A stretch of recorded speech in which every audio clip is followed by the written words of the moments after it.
E aí, meus queridos alunos do oitavo ano, espero que vocês tenham lido a unidade 3, a Revolução Industrial e as Mudanças na Sociedade, e tenham feito os exercícios. Agora iremos começar a correção.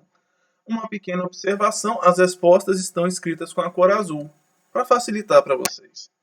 Primeira questão, explique por que a ferrovia se tornou um símbolo do progresso e velocidade no século XIX. Resposta, a ferrovia expandiu-se rapidamente para vários lugares e passou a transportar, além de mercadorias, também passageiros, correspondências e jornais. Ela modificou as paisagens com as estradas de ferro, as estações, a ponte e os túneis, e transformou a vida do cidadão comum. As viagens se tornaram mais seguras e rápidas e muitas regiões passou a se pautar pelos horários dos trens, ou seja, o trem modificou a sociedade.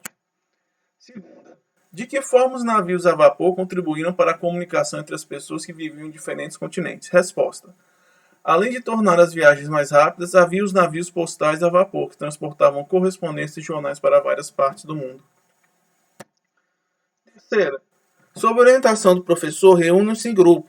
Leiam o texto a seguir e respondam ao que se pede. Não se reúnem em grupo por conta da Covid, mas façam sozinho. Segundo o texto, como jornalistas exerciam sua profissão antes da invenção do telégrafo? Resposta.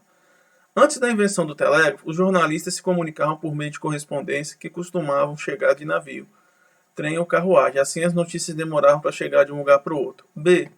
Por que os proprietários dos jornais encaravam o telégrafo com reserva?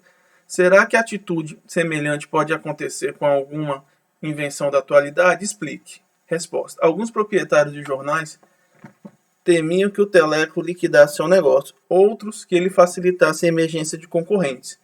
O que acontece, pessoal? Toda vez que chega uma nova tecnologia, algumas se tornam obsoletas.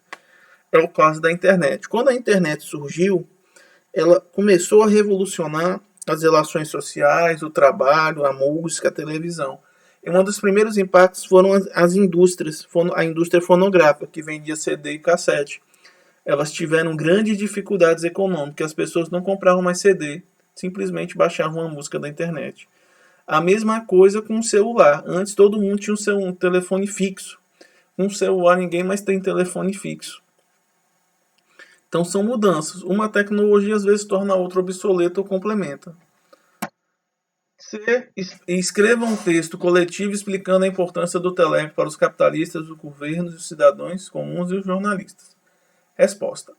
O telégrafo colaborou para disseminar notícias de um local para o outro a grande distância. Também foi usado como instrumento de informação em guerra, para a comunicação entre os governos, entre os empresários e capitalistas, assim como os cidadãos comuns e jornalistas. O telégrafo ajudou os jornais a ampliar sua base de leitores e também contribuiu para criar uma rede de informação e comunicação entre os povos e culturas do mundo. E quarta, vamos ler esse texto aqui, essa notícia publicada em 2014. Estados Unidos reconhecem um contributo chinês na ferrovia do século XIX. Os cerca de 12 mil chineses que ajudaram a construir no século XIX a primeira linha férrea transcontinental na América viram finalmente, através dos seus respectivos, essa contribuição reconhecida pelos Estados Unidos.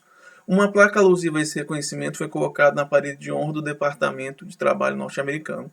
Os descendentes desses imigrantes chineses participaram esta sexta-feira de uma cerimônia que celebrou 145 anos sobre a colocação no Utah da última parte da ferrovia que viria a permitir a ligação por trens. A pergunta: qual é o assunto que o texto trata, pessoal? Resposta: o reconhecimento dos Estados Unidos em relação à participação dos chineses na construção da ferrovia transcontinental dos Estados Unidos. B.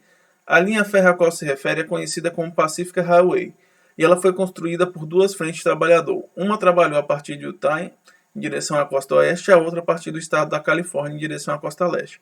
Em 1969, os dois trechos foram unidos, e a partir do que você estudou nesse capítulo, responda. Em que frente os trabalhadores chineses atuaram? Explique. Resposta. Os chineses chegaram nos Estados Unidos com o objetivo de se instalar na Califórnia, assim é o mais provável que tenham participado da frente que ia da Califórnia em direção ao leste dos Estados Unidos, pessoal. Destarte, esses seriam os exercícios. Desculpa qualquer erro de português, qualquer dúvida é só entrar em contato. E um abração, pessoal. Até a próxima unidade. Falou!